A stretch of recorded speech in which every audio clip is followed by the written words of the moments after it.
Hello दोस्तों, आप सभी को पता ही होगा कि उत्तर प्रदेश के रास्तों की हालत पिछले कुछ सालों तक बहुत ही खस्ता थी और इसी चित्र को बदलने के लिए उत्तर प्रदेश की सरकार ने बहुत सारे एक्सप्रेसवेज का निर्माण करना शुरू कर दिया है।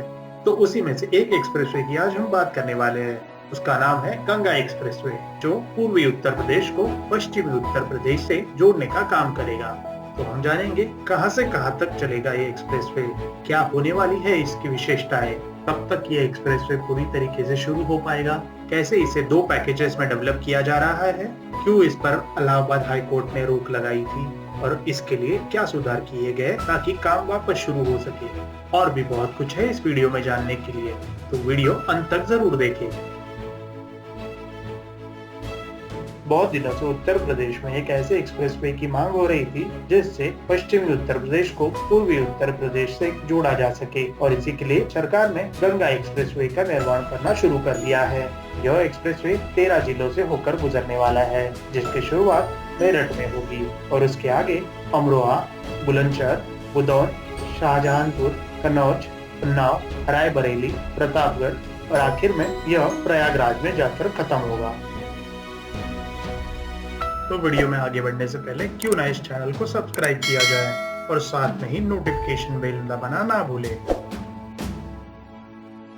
और यह हम सिर्फ फेज 1 की बात कर रहे हैं, जो 602 किलोमीटर लंबा होगा। फेज 2 2 सेक्शंस में बनाया जाएगा।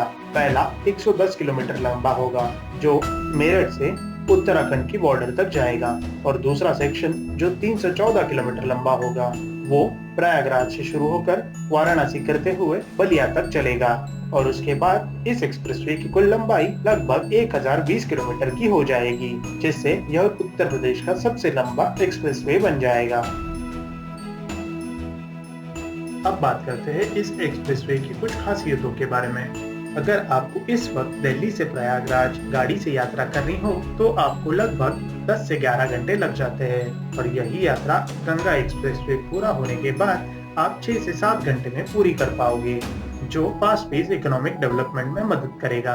इस पूरे एक्सप्रेसवे में कुल 292 अंडरपास बनाए जाएंगे, 8 जगह पर रेलवे लाइन के ऊपर ब्रिज बनाए जाएंगे, उसी के साथ 10 फ्लाईओवर, 19 इंटरचेंजेस और 137 ब्रिजेस बनाए जाएंगे। यह गंगा एक्सप्रेसवे एक ग्रीनफील्ड एक्सप्रेसवे होगा।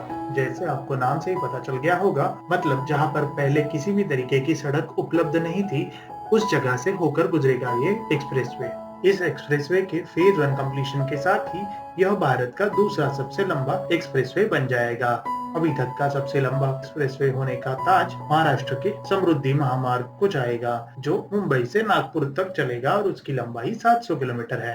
इस एक्सप्रेस हाईवे को 6 लेन हाईवे के रूप में डेवलप किया जाएगा और जमीन अधिग्रहण के वक्त इसे भविष्य में 8 लेन तक बढ़ाया जा सके, इस बात का ख्याल रखा गया है।